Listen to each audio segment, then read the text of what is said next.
Systems of forces. Consider the situation below of a box inside a lift. So here we have the frame of the lift, and this is the cable holding it. And here's the box resting on the lift floor.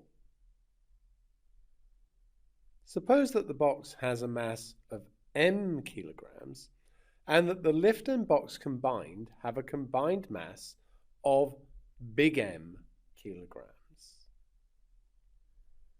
Suppose the system is accelerating upwards. Looking at the combined object, so this is the lift and the box together, so we can see the weight acting downwards is mg, and there'll be a tension in the lift cable pulling upwards. Using F equals ma, we get that T take away mg, which is the resultant force on the combined object, is going to be equal to ma. Looking at the box in the lift, so we have the floor of the lift and this is the box. Then we have the weight of the box pressing down on the lift floor, so mg, and there'll be a normal reaction from the lift floor.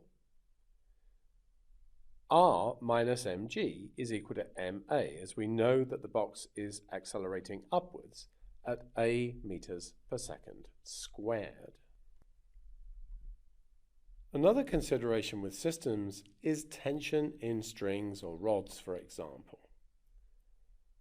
So here we might have combined objects like a car towing a caravan, joined by a tow bar or maybe a tow rope.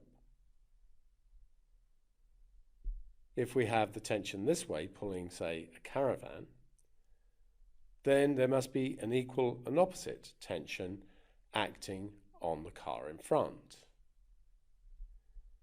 If we have two objects over a pulley joined by a string, then there'll be a tension in the string pulling up on this object and a tension here pulling downwards on the pulley. And usually we consider a situation where the tension must be equal throughout the rope.